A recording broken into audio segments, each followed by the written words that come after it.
Hello and good morning everyone, welcome to civil step. So आज की हमारी जो क्लास है CUET की, यहाँ पर हम ज्योग्राफी का chapter 9 land resources and agriculture वाला जो हमारा चैप्टर है उसको करने वाले हैं। ठीक है, सो हम लोग देख लेते हैं क्या है इसमें। लैंड यूजेस कैटेगरी, जब हम लैंड रिसोर्सेज के बारे में पढ़ रहे हैं, जब हम भूमि संसाधन के बारे में पढ़ रहे हैं, तो सबसे पहले हम पढ़ेंगे कि ये जो लैंड रिसोर्स है, जो लैंड है, जो भूमि है, उसका उपयोग कैसे होता है, उसको किस तरीके से कैटेगराइज्ड किया जाता है, यानी उपयोग को, है ना, कैसे लैंड रिसोर्सेज को यूज करते हैं और किस तरीके से उसको कैटेगराइज्ड करते हैं। तो हम यहाँ पर देखेंगे भूमि उपयोग की श्रेणियां या land use categories, right. So land revenue department, आपको पता है ये एक विभाग है, डिपार्टमेंट है।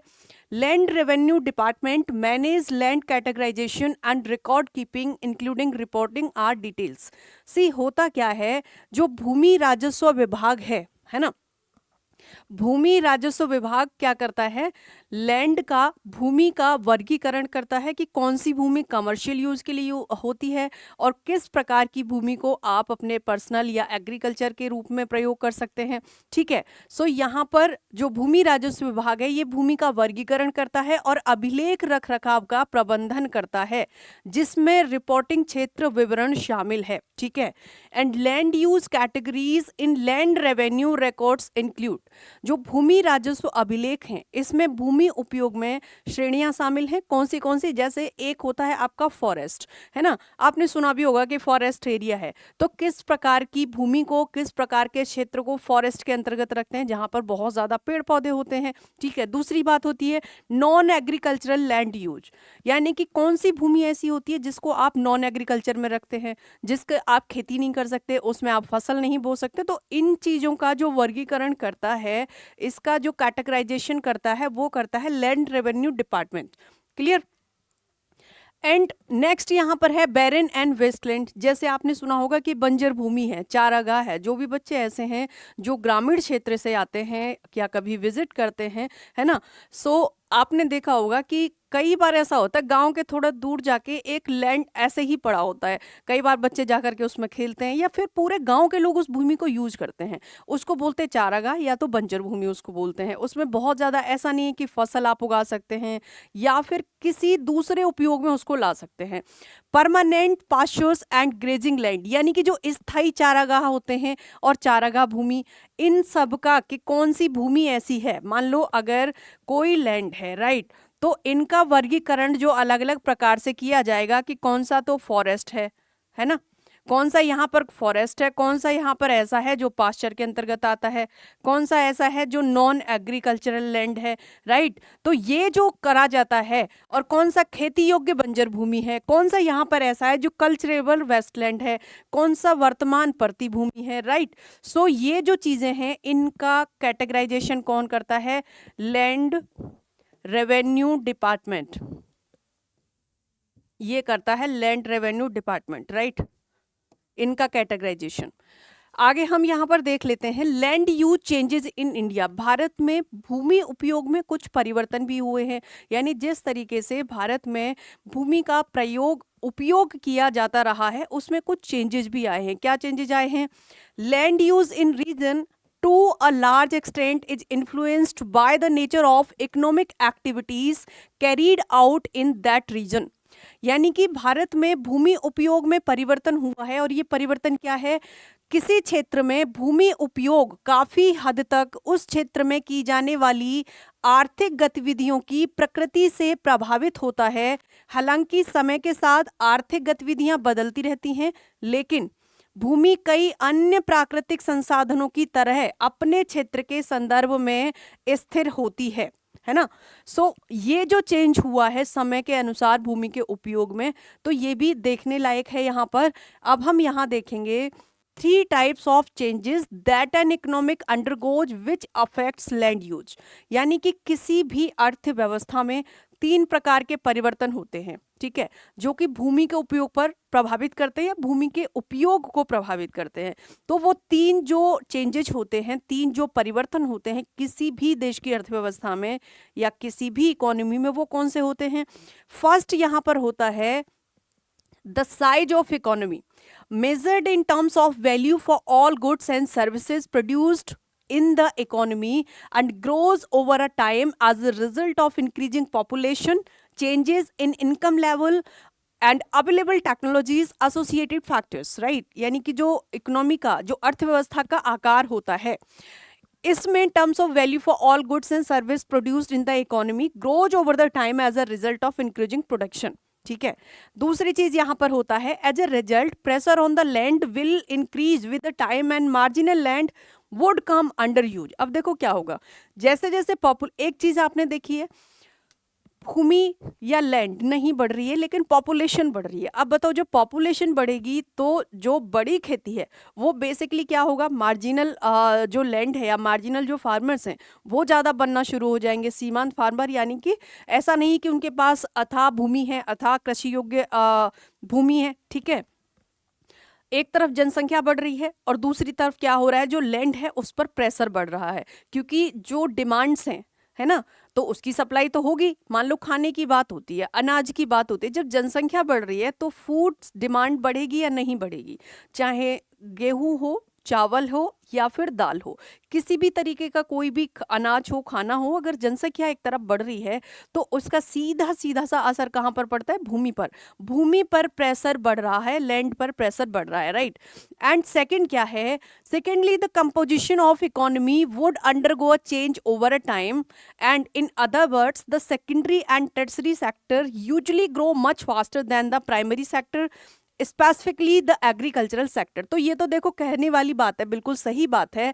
अर्थव्यवस्था की संरचना समय के साथ साथ बदलती रहती है। कैसे, भारत एक कृषि प्रधान देश हमेशा से माना जाता है, लेकिन जनसंख्या भी बढ़ रही है। तो कृषि प्रधान देश जब हम इंडिया को बोलते हैं तो जो कृषि है, हमारी जो कृषि व्यवस्था है, जो लैंड है, उस पर प्रेशर बढ़ रहा है।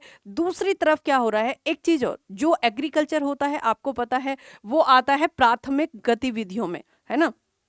एग्रीकल्चर कहाँ पर आता है, एग्रीकल्चर आपका आता है प्राइमरी एक्टिविटीज में, राइट।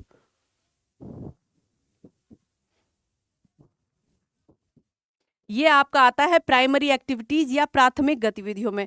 अब होता क्या है कि धीरे धीरे समय के साथ क्या हो रहा है, जो सेकेंडरी और टर्सरी एक्टिविटीज हैं उनमें बहुत ज्यादा ग्रोथ आ रही है कंपेयर टू प्राइमरी एक्टिविटीज, है ना। तो ऐसा तो है नहीं कि कृषि में ग्रोथ आएगा। हाँ, टेक्नोलॉजी का यूज करके जो भी जितना भी लैंड है हम उसमें क्या कर सकते हैं, हम उसमें अपने प्रोडक्शन को बढ़ा सकते हैं, राइट। आगे हम देख लेते हैं। एंड थर्डली, तीसरा क्या चेंज हुआ है, दो the contribution of agricultural activities reduced over time the pressure on land for agricultural activities does not declined. यानी कि तीसरा, हालांकि समय के साथ कृषि गतिविधियों का योगदान कम होता जाता है।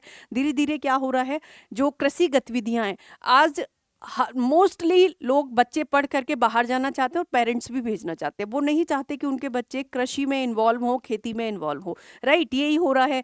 लेकिन कृषि गतिविधियों के लिए भूमि दबाव कम नहीं होता है, कृषि भूमि पर निरंतर दबाव के कारण है। अच्छा, अब यहाँ पर हम ये भी देख लेते हैं, कृषि भूमि पर निरंतर दबाव के क्या कारण हैं, क्या प्रेशर के रीजन है यहाँ पर। सो in developing countries, the share of population depends on agricultural usually declined much more slowly compared to declined in the sector share in GDP।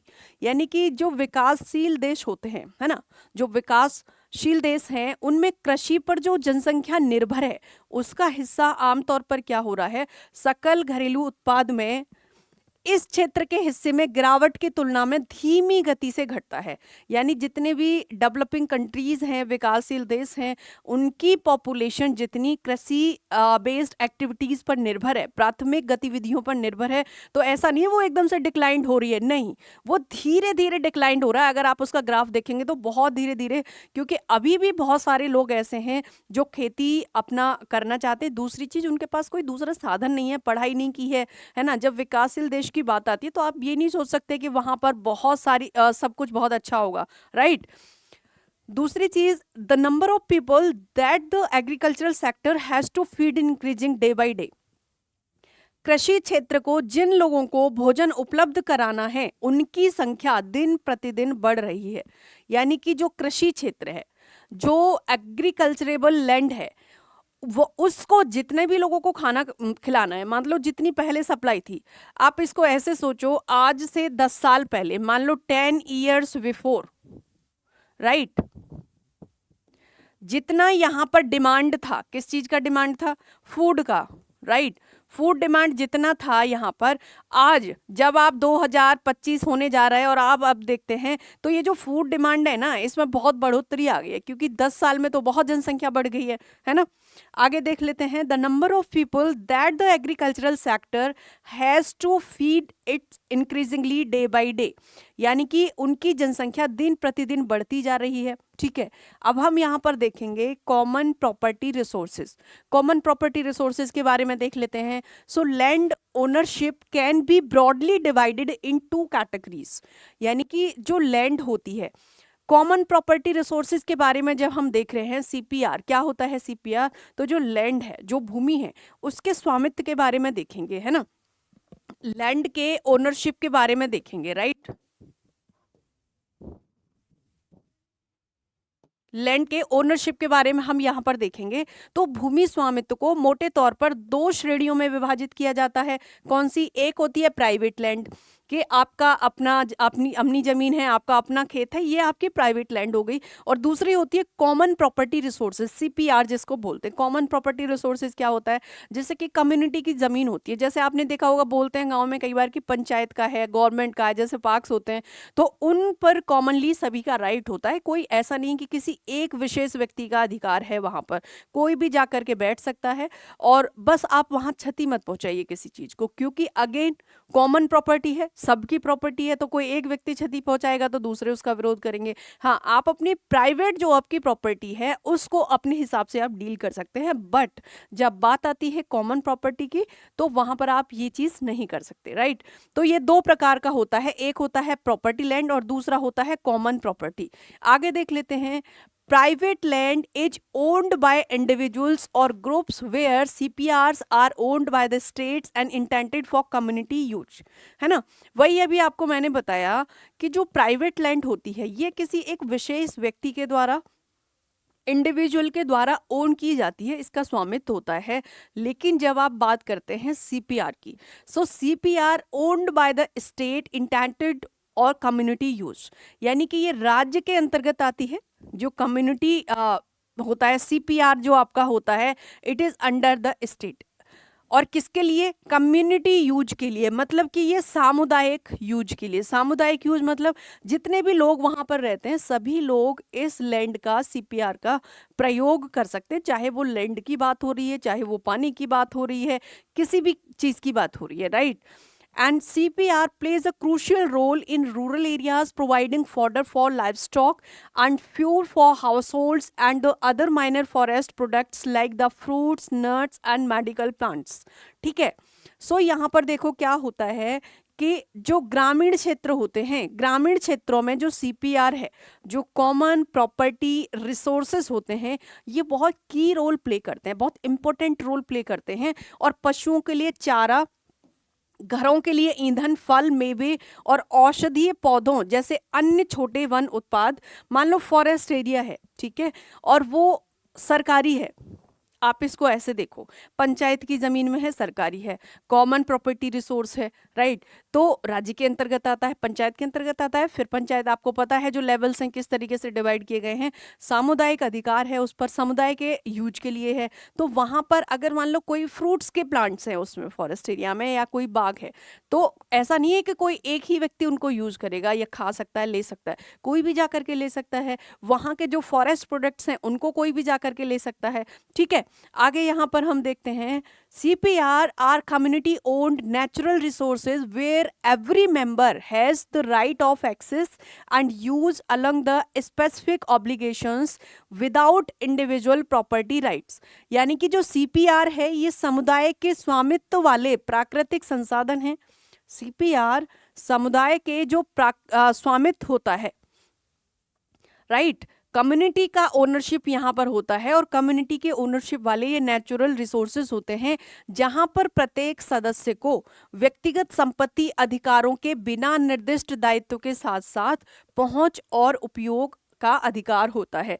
जो सीपीआर होता है, जो कम्युनिटी प्रॉपर्टी रिसोर्सेस होते हैं, सी यहाँ पर होता क्या है, ये जरूरी नहीं है कि किसी मैं आपको वही बता रही हूँ पिछले 3 मिनट से कि इसके लिए ये जरूरी नहीं है कि ये किसी विशेष व्यक्ति के अंतर्गत आता है, वो इसको रेगुलेट करता है। कम्युनिटी का कोई भी व्यक्ति यहाँ पर जा सकता है, यहाँ का कोई भी प्रोडक्ट, कोई उत्पाद ले सकता है। अगर वहाँ पर कुछ फल के पेड़ हैं या किसी को लकड़ी चाहिए, कुछ भी चाहिए, है ना, आपने बेसिकली देखा होगा ग्रामीण क्षेत्रों में ये होता है, राइट। या फिर आप पार्क की बात कर लो, मान लो पार्क होते हैं, स्टेट गवर्नमेंट के अंतर्गत आते हैं। आप कोई भी जाकर के वहां पर बैठ सकता है, बच्चे खेल भी सकते हैं, आप वहां खाना खा सकते हो, बट आप उसको क्षति मत पहुंचाइए। ऐसा तो, और वहीं पर कोई अपने घर में गार्डन बनाता है, तो क्या आप किसी के घर के गार्डन में जाके बैठ के चाय पी सकते हो, खाना खा सकते हो? नहीं होता है, क्योंकि वो एक इंडिविजुअल ओनरशिप है उस जमीन की या फिर उस विशेष पार्क की या उस जगह की। बट जो सीपीआर होता है, जो कम्युनिटी प्रॉपर्टी रिसोर्सेज होते हैं, वहां पर समुदाय मतलब कोई भी व्यक्ति आकर के बैठ सकता है, ठीक है। And example of CPR including community forest, pasture lands, village water bodies and other public space managed by a group larger than a households or family unit। यानी कि जो CPR है, CPR के उदाहरण में सामुदायिक वन होते हैं, जैसे फॉरेस्ट होते हैं, चारागाह होते हैं। गांव में आपने देखा होगा कि बच्चे जाके क्रिकेट खेल रहे हैं दिन दिन भर वहां पर, लेकिन कोई अपने खेत में क्या खेलने देगा? नहीं। या फिर कई बार नल होते हैं, हैंडपंप्स होते हैं, कुएं होते हैं, है ना, तो वहां पर जाकर के कोई भी वहां से पानी ले सकता है, यूज कर सकता है उनको। एंड सार्वजनिक स्थल शामिल होते हैं, जैसे कि मैंने आपको बताया, पार्क की बात की, पंचायत घर बनते हैं उनकी बात की, है ना। एंड जिनका प्रबंधन परिवार या परिवार इकाई से बड़े समूह के द्वारा किया जाता है। और ये जो कम्युनिटी प्रॉपर्टी रिसोर्सेस होते हैं, इनका जो मैनेजमेंट किया जाता है, इनका जो प्रबंधन किया जाता है, कई बार ऐसा होता है कि अगर गवर्नमेंट के किसी व्यक्ति के द्वारा किसी व्यक्ति को ये सौंप दिया जाता है कि आप थोड़ा देखभाल करिएगा, यहाँ पर कोई किसी तरीके का नुकसान ना हो, है ना, तो इस तरीके की चीजें ये मैनेज कई बार होती हैं। चलिए आगे देखते हैं हम, agricultural land use in India. Bharat में कृषि भूमि उपयोग, भारत में जो कृषि होती है उस भूमि का प्रयोग या उपयोग कैसे किया जाता है, इसको देखेंगे। So for many Indians agriculture is their primary resource of livelihood and there directly by working on the land and directly through related activities. ठीक है, बहुत सारे इंडियंस के लिए, बहुत सारे भारतीयों के लिए क्या होता है कि जो एग्रीकल्चर है वो उनकी जीविका चलाने का प्राथमिक साधन है ना। इसीलिए बोला भी गया है कि भारत के लिए क्या बोला गया है, भारत एक कृषि प्रधान देश है, बोलते हैं ना, भारत एक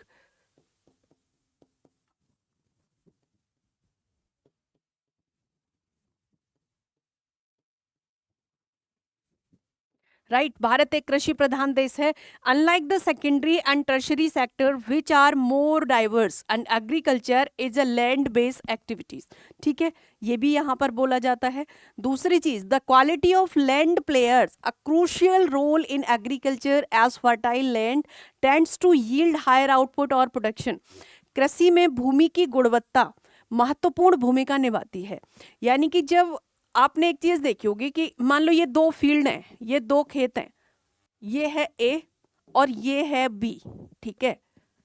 अब यहाँ पर क्या होता है, यहाँ पर मान लो फसल उगाएगी। अब क्या होगा, यहाँ की जो मृदा है वो बहुत ज़्यादा फर्टाइल नहीं है, बहुत ज़्यादा फर्टाइल नहीं है, या फिर आप बोलो कि यहाँ पर जो मृदा है वो कम उपजाऊ है, राइट, कम उपजाऊ है। और यहाँ की जो सॉइल है, यहाँ की जो मृदा है ये अधिक अच्छी है, यानी कि उपजाऊ मृदा है, राइट। सो यहाँ पर क्या होगा, यहाँ पर जो प्रोडक्शन होगा, यहाँ पर जो फसल होगी ये अच्छी होगी, और यहाँ पर जो प्रोडक्शन होगा कंपैरेटिवली अच्छा नहीं होगा, राइट। ये चीज यहां पर देखी जाती है। आगे देख लेते हैं क्रॉपिंग इंटेंसिटी क्या होता है, इसके बारे में जानते हैं। CI, cropping intensity.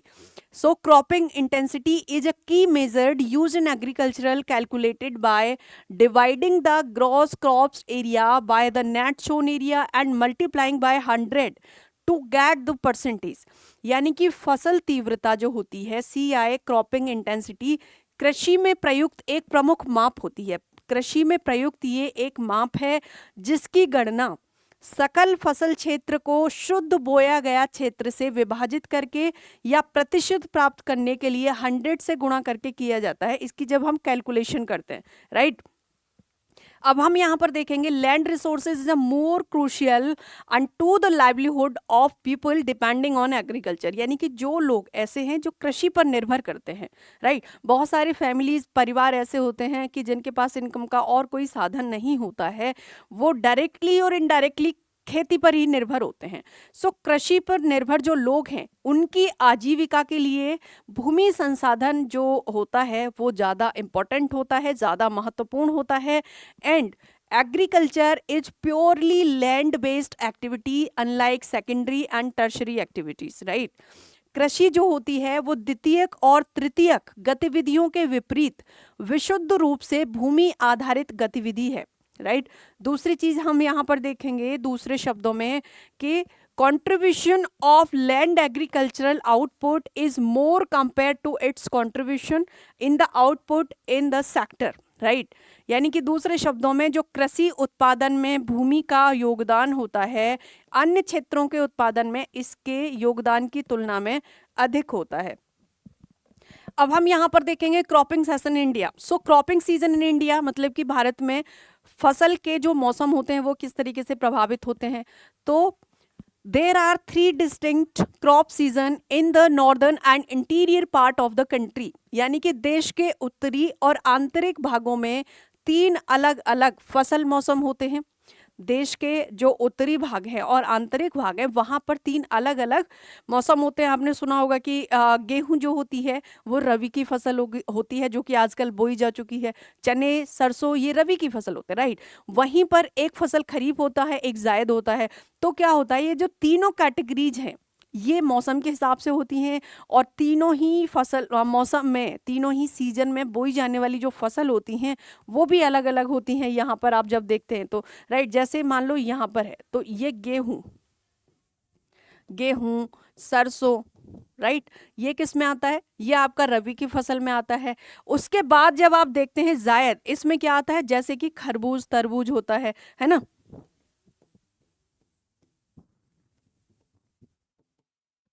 ककड़ी जो कि गेहूं की कटाई के बाद बोई जाती हैं सब्जियां। और खरीफ में क्या आता है, खरीफ में देखो धान भी आता है, राइट। खरीफ में धान आएगा, मक्का आएगा, ये सब जो होता है वो यहाँ पर खरीफ में आता है। मक्का धान ये सब क्या आता है, ये खरीफ में आता है। And the kharif season largely coincides by south west monsoon. जिस समय पर वर्षा होती है, जब वर्षा होती है, जब दक्षिण पश्चिम मानसून यहाँ से आता है, राइट, जब वर्षा होती है उस समय पर क्या होता है भारत में खरीफ की फसल बोई जाती है ना।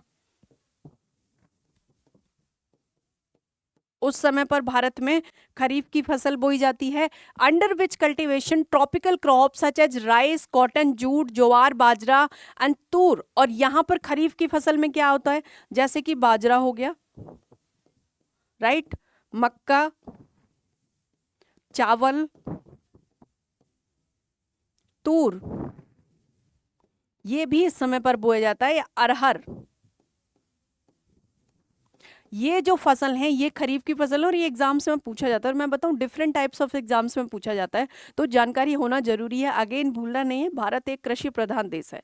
आप चाहे जहाँ पे भी रहते हो, आप चाहे शहर में रहते हो गांव में रहते हो, बट हमें कुछ बेसिक चीज़ों के बारे में पता होना जरूरी है। और जब आप ज्योग्राफी डोमेन का CUT जब आप दे रहे हैं, CUET में बैठ रहे हैं, तब तो आपको फिर ये चीज़ें पता होना ही चाहिए, राइट। आगे देख ले हैं The Rabi season begins with the one set of winter October November and ends in March April। यानी कि जो रबी का सीजन होता है, जो रबी का मौसम होता है, जो अभी चल रहा है, इसमें क्या होता है जब फसल बोई जाती है तो अक्टूबर नवंबर में बोई जाती है। जैसे आप गेहूं बहुत बढ़िया एग्जाम्पल है, आप गेहूं को देखिए कब बोया जाता है, लगभग अक्टूबर के लास्ट वीक में बोना शुरू हो जाता है और सर्दियों की शुरुआत के साथ ये शुरू होता है और जैसे ही सर्दियां जाती हैं तो ये खत्म हो जाता है। मार्च अप्रैल में क्या होगा, हार्वेस्टिंग होना शुरू हो जाएगी। And The low temperature conditions during this season facilitate the cultivation of temperature and subtropical crops such as wheat, gram and mustard. अब देखो मैंने आपको पहले ही बताया था, जो रबी की फसल होती है, यहाँ पर क्या होता है रबी की फसल में, यहाँ पर गेहूं, चना आदि फसलें बोई जाती हैं, राइट। दूसरी चीज हम देखेंगे जायद की फसल के बारे में। सो जायद इज शॉर्ट ड्यूरेशन, ये बहुत छोटी ड्यूरेशन के लिए होता है एंड समर क्रॉपिंग सीजन होता है, beginning harvesting of rabi crop.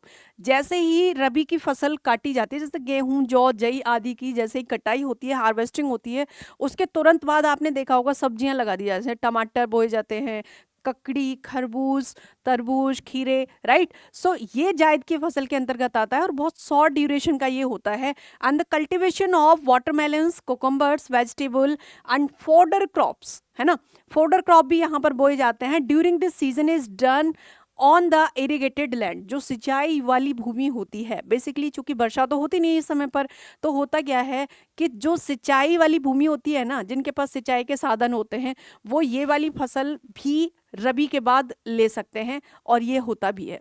आगे देख लेते हैं। अब यहाँ पर आप देखो cropping season in India, major crops.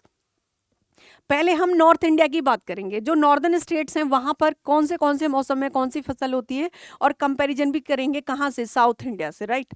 South India से हम यहाँ कंपैरिजन भी करेंगे। जो खरीफ की फसल है, ये जून से सितंबर का ड्यूरेशन इसका होता है। खरीफ फसल का जो ड्यूरेशन है वो होता है जून से सितंबर। सो यहाँ पर देखो राइस, कॉटन, बाजरा, मेज, ज्वार, तूर।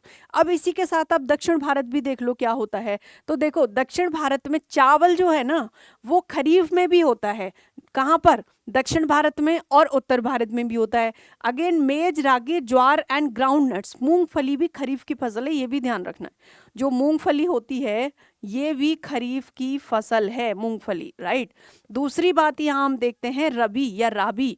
सो अक्टूबर से मार्च तक का ये चलता है। अक्टूबर के लगभग 20 अक्टूबर के आसपास से गेहूं की या रबी की फसलों की बुवाई होना शुरू हो जाती है और मार्च अप्रैल में जाकर के ये इसकी कंप्लीटली हार्वेस्टिंग हो जाती है, राइट। सो गेहूं, ग्राम यानी कि चने, रापसीड्स, मस्टर्ड एंड द बार्ली, ये इसकी फसल होती हैं। वहीं पर जब हम दक्षिण भारत में आते हैं, सो यहाँ आप देखेंगे दक्षिण भारत में चावल खरीफ में भी उगाया जाता है और रबी में भी उगाया जाता है। एंड मेज, रागी, ग्राउंडनट्स एंड ज्वार, सेम फसल यहाँ पर रबी और खरीफ दोनों में उगाई जा सकती हैं। कहाँ पर, दक्षिण भारत में। जबकि उत्तर भारत में दोनों सीजन में, रबी में और खरीफ में जो फसल होती हैं वो अलग अलग होती हैं।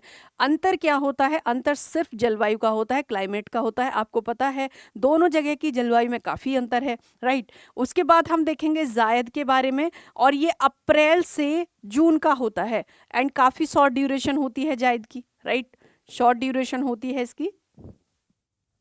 Vegetables, fruits and fodders, vegetables यहाँ पर उगाई जाती हैं। जैसे गेहूं की कटाई होगी तुरंत से सब्जियां लगा दी जाती हैं, जैसे मैंने आपको एग्जांपल्स भी बताए, फ्रूट्स लगा दिए जाते हैं, है ना। उसके बाद जब आप आते हैं दक्षिण भारत में, देखो देखो यहाँ पर चावल, वेजिटेबल्स एंड फोडर, तो यहाँ पर भी जो फसल होती है काफ़ी सिमिलैरिटी होती है साउथ इंडिया के तीनों सीजन की फसल में। अब देखो यहाँ पर खरीफ, राबी और जायद तीनों जगह पर चावल मिलेगा आपको, मेज भी तीनों जगह मिलेगी। अब हम बात करेंगे यहाँ पर टाइप्स ऑफ फार्मिंग के बारे में, खेती के प्रकारों के बारे में। खेती के क्या प्रकार होते हैं, तो on the basis of main resource sources of moisture for crop the farming can be classified as irrigated and rainfed, जिसको आप बरानी भी बोलते हैं। यानी कि फसल के लिए जो नमी होती है, आपको पता है वो मुख्य स्रोत होता है ना। सो फसल के लिए नमी के मुख्य स्रोत के आधार पर कि किस प्रकार की फसल को कहाँ से किस विशेष क्षेत्र में मॉइस्चर मिलता है, नमी मिलती है, सिंचाई होती है, तो खेती को सिंचित वर्षा आधारित के रूप में, मतलब सिंचित इरिगेटेड लैंड और वर्षा आधारित फसल के आधार के रूप में इनको वर्गीकृत करते हैं। यानी कि यहाँ पर देखेंगे आप जो फार्मिंग होती है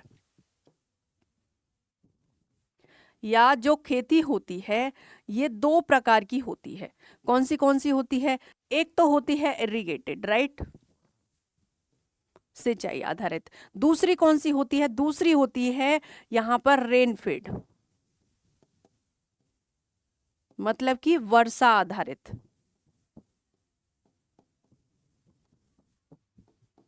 ये वर्षा पर निर्भर करती है।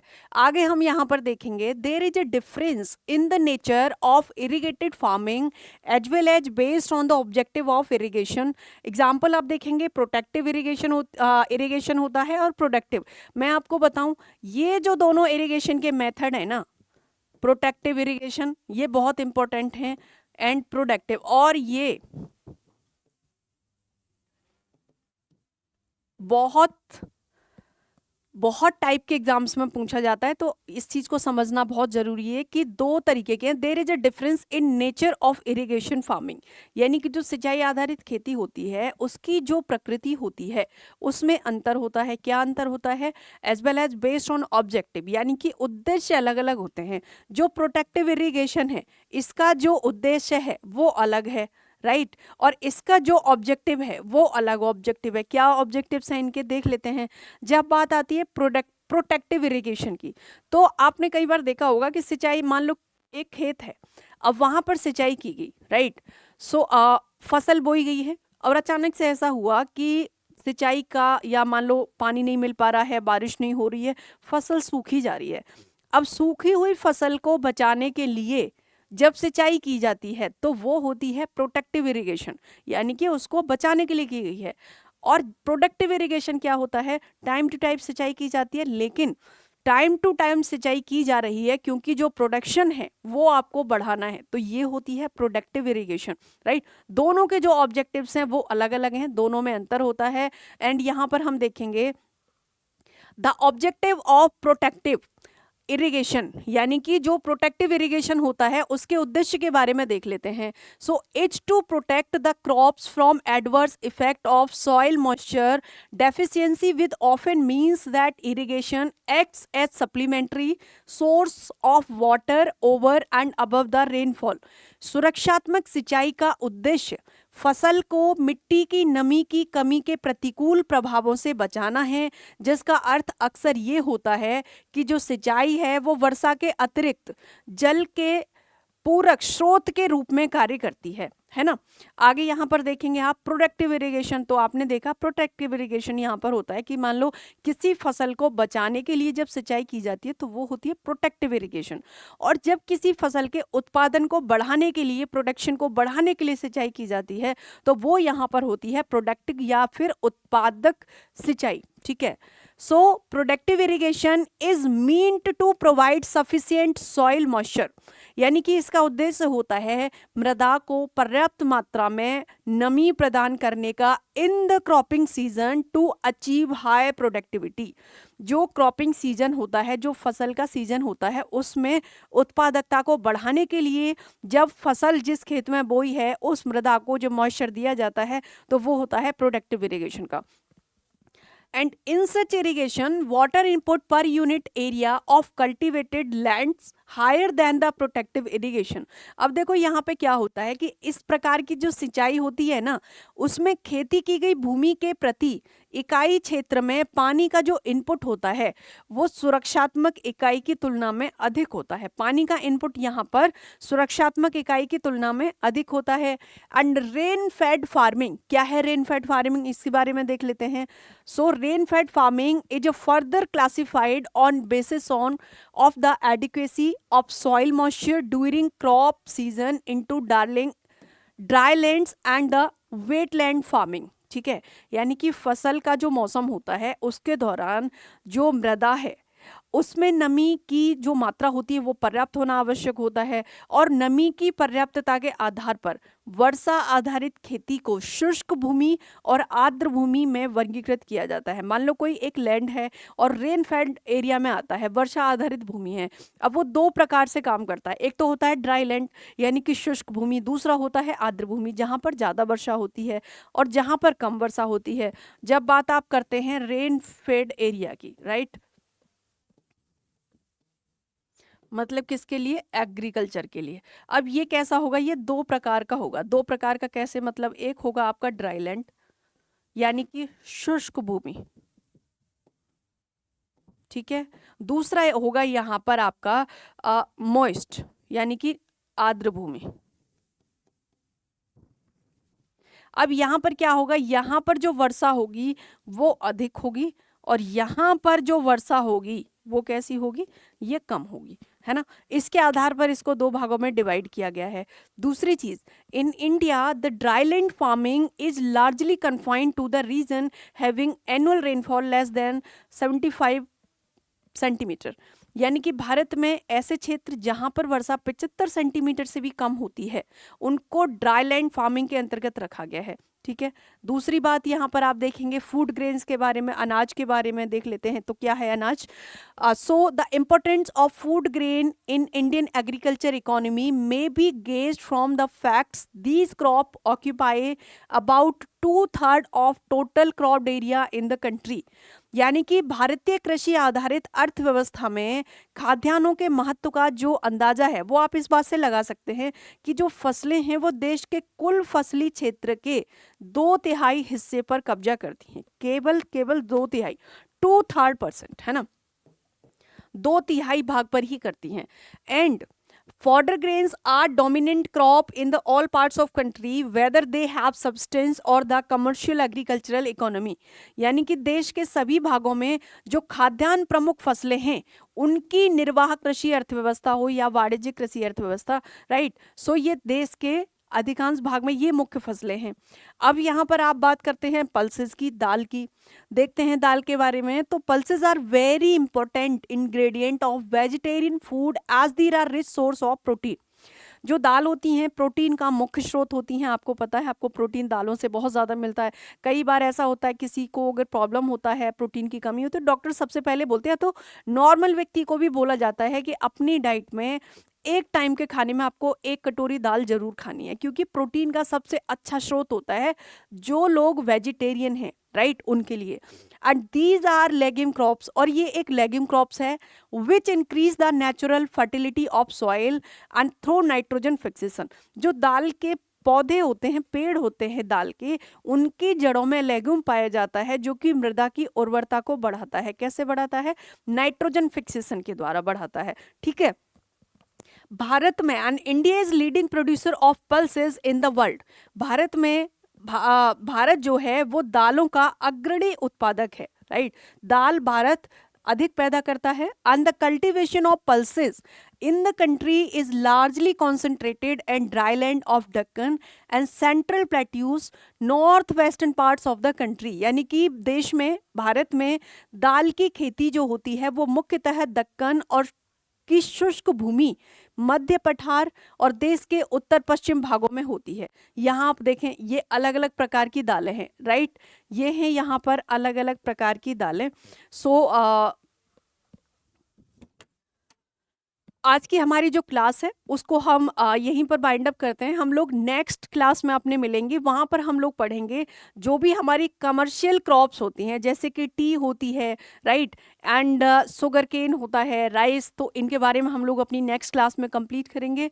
एंड आप लोग रेगुलरली अच्छे से क्लास को करो, ठीक है।